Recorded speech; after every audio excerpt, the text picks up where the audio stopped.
Olá, alunos do curso superior de Tecnologia em Cafeiro, turma TCA3. Sejam bem-vindos ao segundo semestre letivo do ano de 2020 em sistema remoto. Durante este semestre, nós iremos estudar a tecnologia de produção de sementes e mudas de cafeiro. No entanto, na nossa primeira aula, estudaremos um pouquinho o histórico da produção de mudas a nível de Brasil.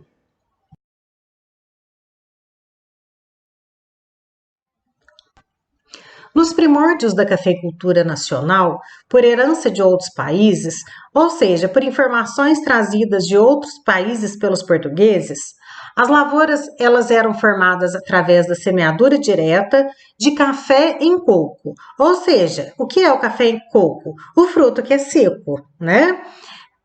Hoje nós usamos café em coco para comercialização, apenas por alguns produtores, né, onde o valor pago por ele é menor, devido a ele não ser ainda beneficiado.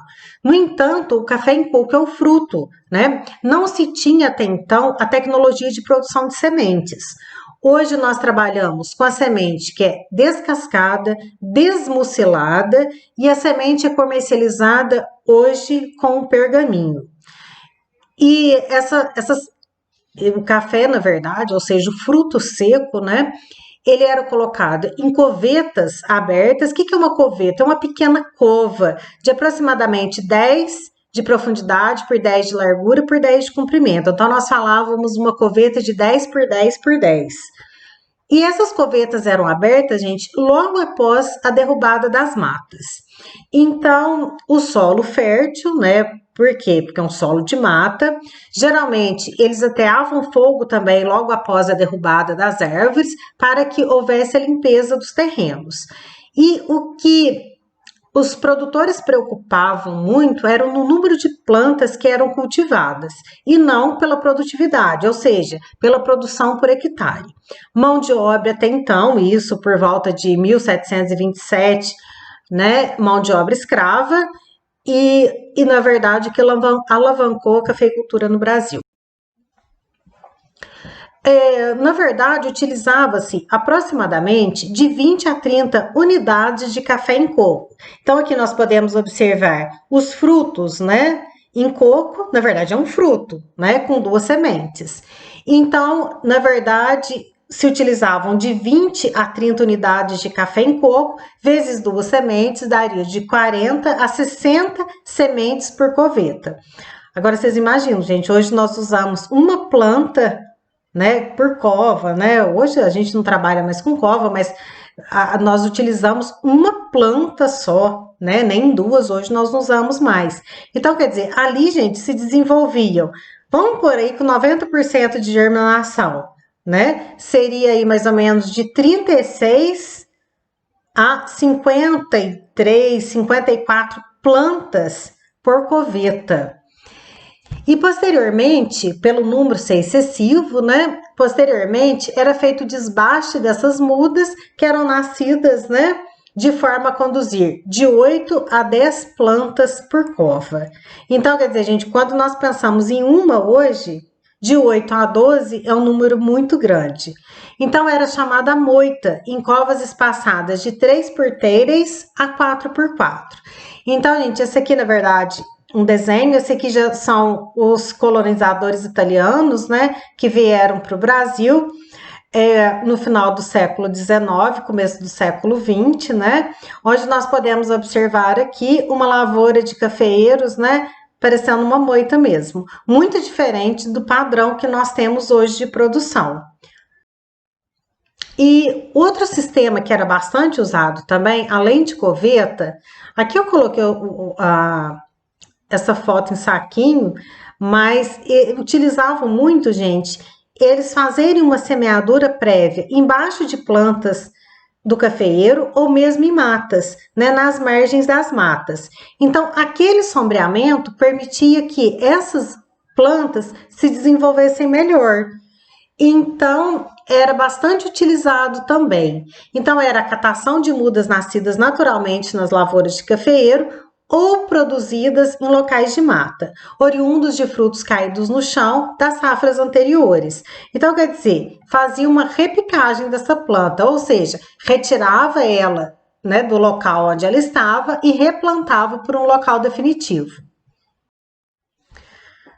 Nos dois sistemas de plantio, as mudas dentro das covas, elas eram cobertas por paus cruzados. Por quê? Qual motivo seria esse? Para proteção dessas mudas contra a insolação e proteção também contra as geadas, principalmente nas regiões de ocorrência, como ocorre no sul de Minas. Assim, ficavam até o desenvolvimento da lavoura, que pelas variedades existentes seriam atípico, bourbon, arábica, entre outras cultivares que, na verdade, hoje só o bourbon que comercialmente nós trabalhamos.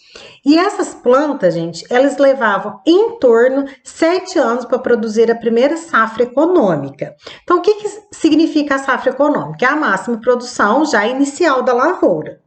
Então, com a produção, seja ela por coveta, ou seja, semeadura direto no campo, ou transplantio daquelas mudas que se desenvolviam embaixo das plantas de cafeeiro, ou nas matas, né? Nas matas eles faziam a semeadura. Essa prática, gente, demorava em média 7 anos. Então, na verdade, aqui eles já começavam a ter uma noção que o cafeeiro era uma planta de região sombreada. Então, essas mudas, eles já observavam que elas se desenvolviam muito melhor no local que estava sombreado, principalmente embaixo da copa dos cafeeiros, do que a pleno sol, né? Por isso, a proteção dessas plantas. Hoje, gente, a primeira safra economicamente viável é com 4 anos, né? Então, ou seja, gente, é a primeira safra economicamente viável, né? Ou seja, é uma alta produção que o cafeeiro já apresenta. Então, de 7, com esses dois sistemas de plantio, foi reduzido para 4. Então, um ganho significativo na cafeicultura brasileira.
Na década de 60 do século passado, surgiram os viveiros semelhantes aos atuais, com recipientes denominados torrão paulista e mais tarde os laminados de pinho.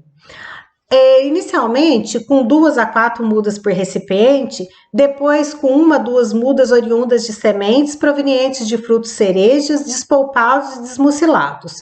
Então, na década de 60, entre 40 e 60, já começaram a se preocupar em separar as sementes oriundas apenas dos frutos cereja, ou seja, aqueles com maior desenvolvimento, com maior capacidade de formar uma muda mais sadia. Então, como nós fazemos hoje, esses frutos eram, na verdade, gente, eram descascados e desmucilados, né? O despolpado é quando nós trabalhamos com o descascamento, logo depois a desmucilagem. E esse torrão paulista, gente, ele nada mais era do que a prensa, né? Se prensava o substrato, principalmente com laminados de pinho, né? Que é o resto de madeira, né? E formava o torrão paulista. E que foi muito utilizado no Brasil, não só na cafeicultura, mas como na fruticultura também, principalmente na citricultura. No torrão paulista, quando a liga da terra com a matéria orgânica era fraca, ou seja, não se formava uma liga perfeita de substrato como se faz hoje, Geralmente no transporte, no manuseio ou no plantio dos mesmos, esses desmanchavam, causando a chamada mudas de raiz nua, promovendo enormes perdas ao cafeicultor. Ou seja, na hora de retirar, de transportar esse torrão paulista, corria um sério risco deles desmancharem, formando aqui a raiz nua. Essa raiz nua aqui, gente, dificilmente a planta do cafeeiro consegue sobreviver a nível de campo. Algumas espécies nós conseguimos comercializar tranquilamente com raiz nua, mas não é o caso do cafeeiro.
E mais recentemente, aí na década de 90, surgiram os tubetes de polietileno rígido, né? Hoje, 100% dos tubetes comercializados, eles são estriados, ou seja, no interior deles nós temos de 6 a 8 estrias que fazem com que haja um caminhamento do sistema radicular para o fundo do recipiente, e esse recipiente, como ele fica a uma certa altura do chão, e ocorre uma poda natural. Por quê? Porque a raiz do cafeeiro, ele é uma raiz subterrânea. Quando ela encontra aqui condições atmosféricas, ocorre uma autopoda.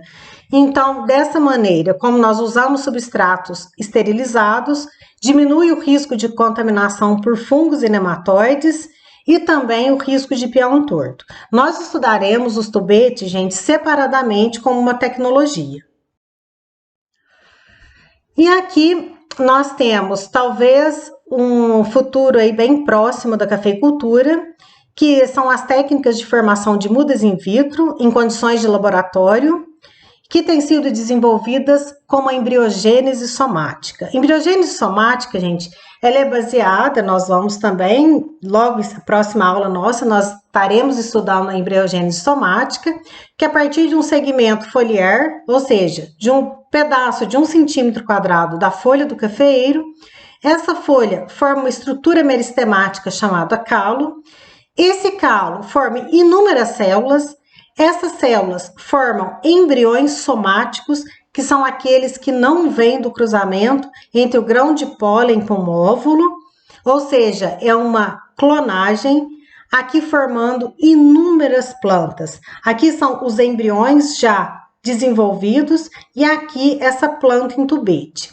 Essa tecnologia aqui, ela hoje é trabalhada no Procafé e aqui no campus Muzambinho. Nós aí já estamos em estágios bem avançados da embriogênese somática, inclusive com o cultivo da semente sintética, que nós veremos na próxima aula. Bom, gente, a grande vantagem é eu trabalhar com plantas clonadas com excelente qualidade. Bom, gente, uma boa semana para vocês, um bom retorno e que nós tenhamos um semestre tranquilo. Muito obrigada pela atenção de vocês e até a próxima aula.